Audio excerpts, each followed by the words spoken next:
This morning was quite the morning, actually, because we started, 3 of us, ended up 2 of us here. And it was, how can I say that? I've not seen traffic and I haven't seen car parks this packed at Basel Airport ever before. It was the first time, so honestly, who wants to work with airports? Who? Apparently us. Yeah? So we are Avolta. And Avolta is a big secret, almost. Yeah? Nobody really knows the name Avolta. We are becoming a little bit more unknown now, especially since Time magazine last week published us as one of the best companies to work for. So, which is...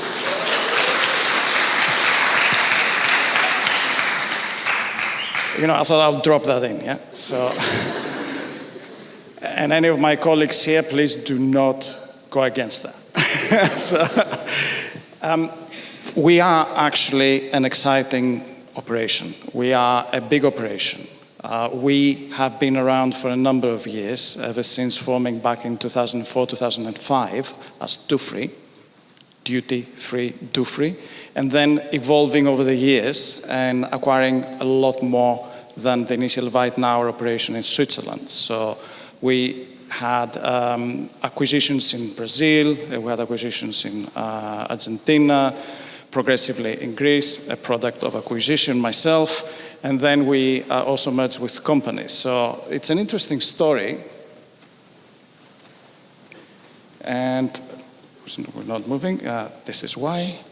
It helps if you have this thing pointing the right way. So, yes.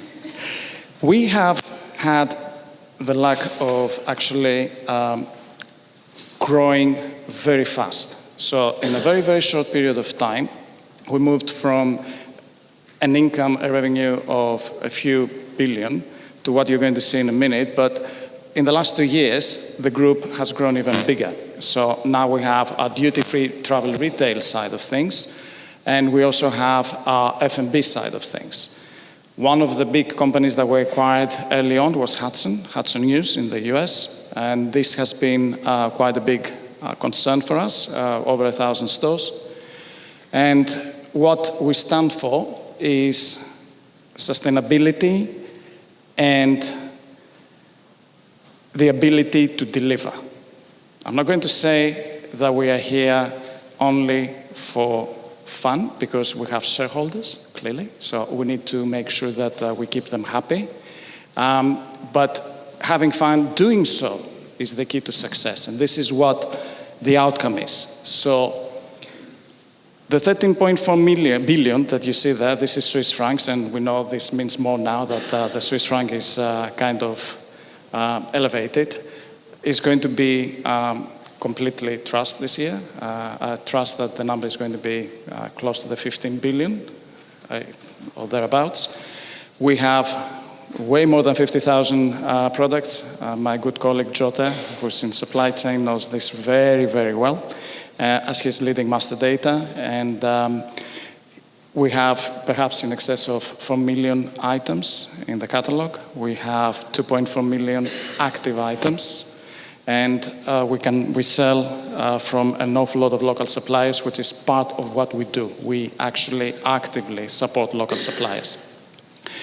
The sustainability part is quite big, and you will see later on our focal points. Sustainability will be one of them, and this is something that we take quite seriously, and going forward it will feature a lot more. Even in the production of code, we will have metrics to understand how we impact the environment. I would ask Russell, actually, who's my colleague that works on master data as well, and he's the head of commercial applications. He will speak with you shortly to verify this number, because I think it's slightly higher. Exactly, so 5,100, but I think it's more close to 5,300. 70 countries, 55,000 employees, that is missing from there. So, oh, there we go, 77. Sorry, I stand corrected. Since yesterday, wow. So, what we do is that we try to deliver value, and we try to deliver something that is actually different. We have created hybrid concepts because when you merge with F&B, people will ask, but why is that necessary? Why do you need to merge with F&B, food and beverage? The answer is quite simple, because it's bringing strength and depth to our offering. We reach an awful lot of people out there. There's 8.5 billion people traveling. We reach already 2.5 of them. It's quite a big number. So bridging the F&B side with the travel retail side made a lot of sense. We came up with some very, very interesting concepts. If you fly in Madrid, you will see the Real Madrid hybrid store. If you fly to Spain, if you fly to Sharjah, we have additional stores where we try to bring the experience as a holistic one, so that you don't split the F&B from the travel retail side of things. So this is something that we're working on quite intensely, and we're going to have a lot more coming up in the future. If we are to split it down between retail and F&B, in retail we have 4 main concepts. We have the general shops. These are the ones, the walkthroughs, for example, when you go to the airport and you walk through. Sadly not in Romania, but in most other countries, certainly in the US, certainly in countries like England, Greece, Brazil, etc. We have the convenience stores in the US with Hudson. We have brand boutiques that you've seen in those airports. In Heathrow, for example, you will see some really nice ones. And we have specialized shops and I will mention Colombian Emeralds in this as a very, very nice signing example, where we do actually jewelry and watches, which is a very vertical kind of concern, but quite exciting and interesting. On food and beverage, I have to admit that 2.5 years ago, we didn't know much other than what we like going dining and enjoying. Now we know way more, way, way more. So we have the 4 concepts that are quite, I would say, key to what we do. The cafe concepts, possibly for any of you that have been to Milano, you've seen Motta in the square. In Duomo, this is our shop. There's several of those. There's several Gloria Jeans. We have a number of brands that we own and we actually operate. We have restaurant, bar concepts, and we try to push the design that much further, and we try to push the offering that much further, including grab and go, where technology is going to play a very, very pivotal role, where we see the fully automated stores taking shape. So completely automated.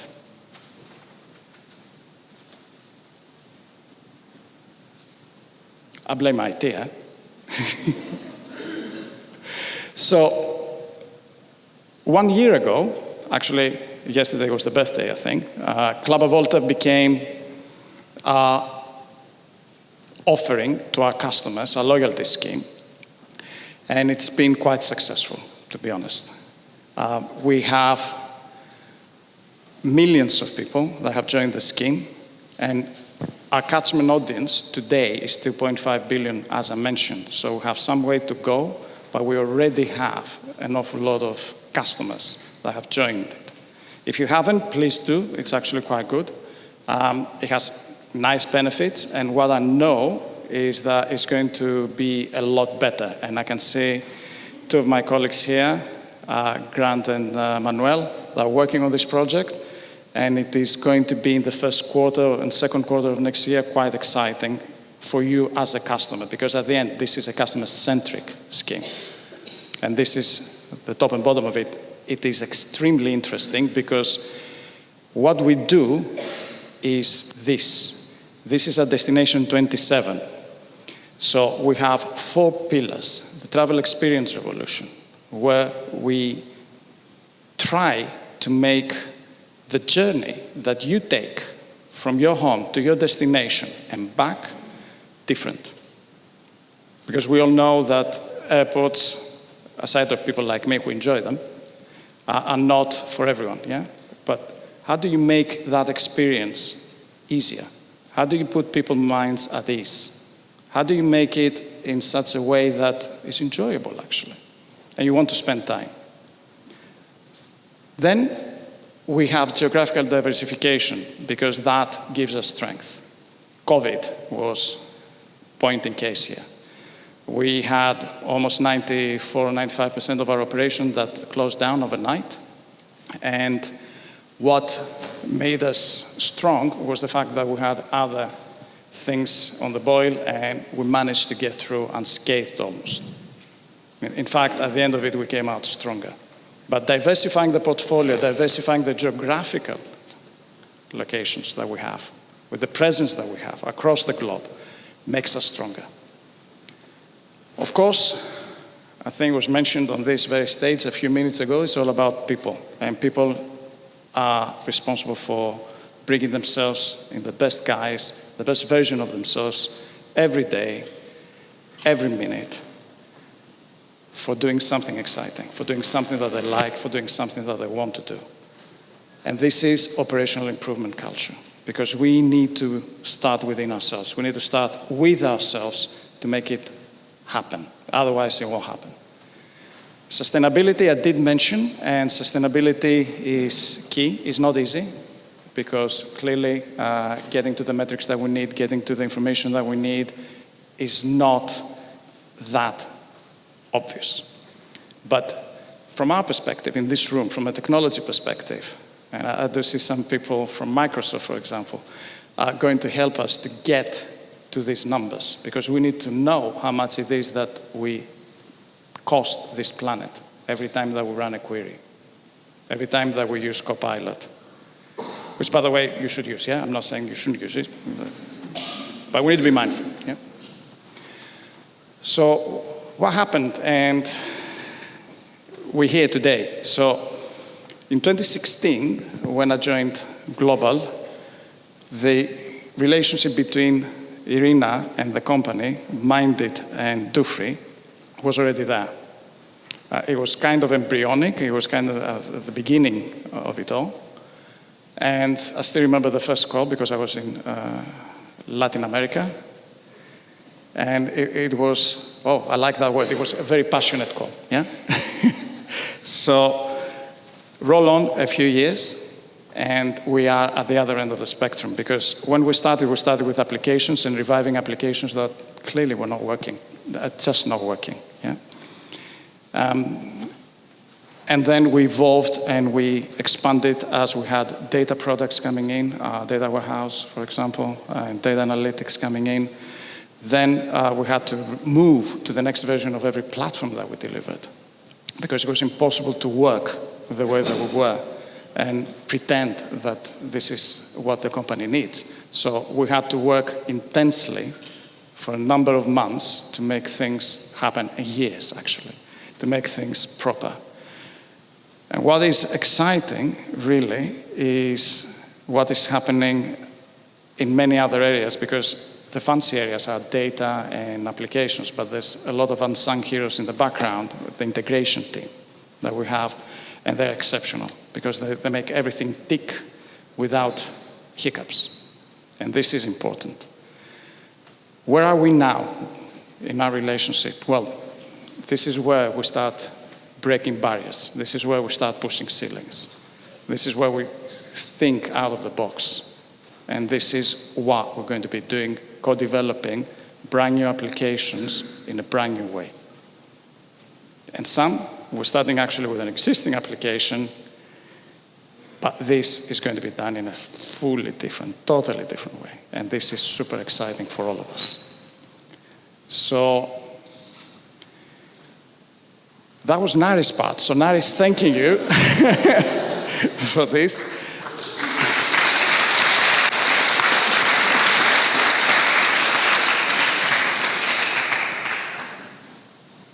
So now we need to go over to the next presentation, which is actually mine. So I wanted a different title, actually. I started thinking about the title, and I thought, what shall I put? And the initial title was, What Now? Then I toyed with the idea of nothing's the same. But I ended up with something pedestrian like this. So I didn't even know that I was going to bore you for 30 minutes, so there you go. We see a shift we all see a shift in what is happening. We all see a shift in how we work and how business works. And for business, there's no better time than now. I mean, this is an old expression, but now it comes to life, because from a business perspective, what we knew is no more, because you need to react. You need to react now for now, and you need to be able to do that. We are moving to a world where real time is going to be the overriding and underlying factor of everything that we do. How we're going to do it and what we're going to put around it, what is going to be the wrapper and what is going to be the foundation is what matters, and this is the big thing. We think, and this is based on our experience, to be honest, we think that UI and UX, important as they may be, and we know that it is still, is not going to be that important going forward. We know people are going to be using natural language to query and piece things together. This is going to be a journey, because we still need to be able to deliver in multitude of ways what we have to do to make sure that we have the engagement from business that is needed, and we as the technical people must deliver. The game has changed, because we're not alone in this game now. We have a lot of nice people in various parts of the world that are making sure of that. And if I was complaining about Basel Airport this morning, those people flying out of Heathrow last weekend had a much bigger problem than we had. Yeah? We have a big security concern that we need to do, and this security by design, scanning the code, etc. We have a big obligation and responsibility to deliver secure code. And this is different to what we used to know. And we have to make it in a way that is compliant out of the box. We are going to be mandated to do it using guardrails that don't exist yet in some cases. Yeah? We have a lot of guardrails already that we know, and we need to transition. So this is something that we need to keep in mind from day one, every day going forward. But it hasn't been all fast-paced and Formula One type of evolution, because what we are discussing today, and everybody's been discussing in boardrooms and in private chats about AI, what we're discussing is 75 years old. Quite literally 75 years old. So expert systems, and I will betray my age because I will tell you I did my thesis on expert systems, so next to Acropolis, I guess. Moving on to AI agents, I think it was 1995 when the term was coined, AI agents, and moving to the that you see now. Agentic AI. This is a new term, which is not actually. It was coined in 2022. It is based on the same kind of principle as expert systems 75 years ago. So what is the difference? Why are we so excited about this? Well, expert systems were following a linear route. Yeah? They were following rules and a tree structure. This is different. This is cognitive. This can branch, can reason, can decide. This is why it's so exciting, and this is why application management, application development is changing, and it's changing rapidly, it's changing now.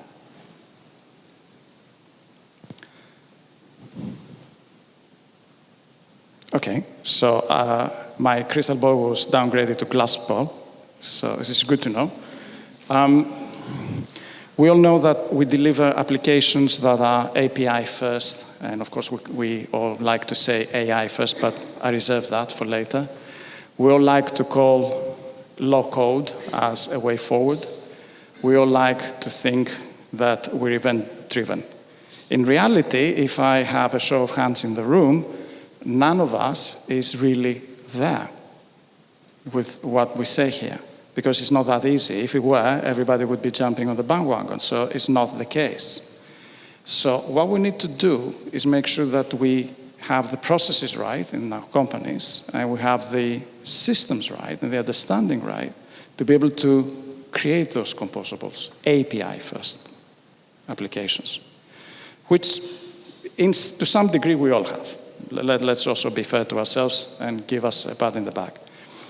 Low code, I'm sorry, Microsoft, is not there yet. Because what do we mean low code? Yeah?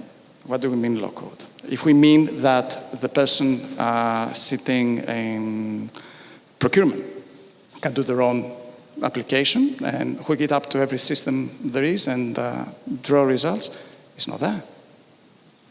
It's not there. Of course, I can book my holidays, yeah? I can do that, but I want more. I want to be able to see what is my stock and when my next delivery is coming. I cannot do it with low code today. And low code is a framework. It's not any one platform. It's a framework where we have reusable code and where we have AI agents in the same framework and we can actually work with it and we can actually develop with it. Not only us, but the people in procurement. But is that going to happen now? No, not really. The first thing that is going to happen is that we need to make sure that we change how we work and what our target is. Because from API-first applications, we need to move, and we are moving to AI-first applications. That's how we end up, and we will end up in low-code applications. But we need to build them first. And then we need to have an understanding of what we are building, because we need to build frameworks, we need to build platforms that are solid for global use or for the use of our companies, even if local, doesn't matter, but we need to think, how can this be extended? Without us there, how can we provide the foundation of the Lego to actually have other people, invite other people within guardrails, in a secure environment, to create their own? We kill shadow IT. We make sure that the person actually gets what they want, not in 5 months, 6 months, 7 months from now, but now, within days, with the help of tech, if needed, but within days. But for that, we need the foundation. We need the big foundational Lego at the bottom. And if we don't have that, it's a problem. Then below that is another big, massive thing called data. And if that is not structured correctly, if that is not the foundational mantelpiece of the company, then we are in serious trouble. Yeah? The idea is to build global applications and local extensions. And this is coming very quickly. We need to be building with that in mind. If you're operating in more than one country, it's quite clear that there's local conditions for which you need to be mindful, but not necessarily you need to act on. The local team may be able to act on, should act on, should be enabled to act on. So we should not be steering away from that. We should be encouraging that, but we need to create the framework and the guardrails. This is the key. When we talk about data, and now we're moving swiftly, in small cycles, because if you see the timings here, the cycles are small, yeah? And I jumped completely over the ever-ready data because I assume everybody understands that this is a mind shift. It's a totally different thing having batch data coming into any system that we have, any platform that we have, and it's a totally different thing having data coming in right now and branching different actions as it comes. It's totally different. You don't wait 24 hours, you don't wait 7 days, it's now. And this fulfills what you saw in the previous slide that says, nobody waits. If I wait as a company, I may lose my momentum, I may lose my customer, I may lose more than I bargained for. We should not be doing that. We should be coming this way and building enterprise app stores that we secure how we deliver and how people are using. Of course, we need to raise the awareness. Of course, we need to raise the level of the people. There's no question, training people are at the center. Training of those people, an absolute must. And I know in this time and age, it's kind of not easy, with budgets and geographical diaspora, but it needs to happen. What is going to be the end game? And this is, I think this is where I'm going to put the smile back to Microsoft people's faces. The applications themselves. Oh, where's Sarah as well, actually, from Databricks? Also guilty. AI agents. We talked about them 5 minutes ago. They will be the application. They are not going to be part of an application. They will be, in themselves, the application, in swarms. This is where we're heading. So, it's not going to be anymore what we know, and what we know is the monolith.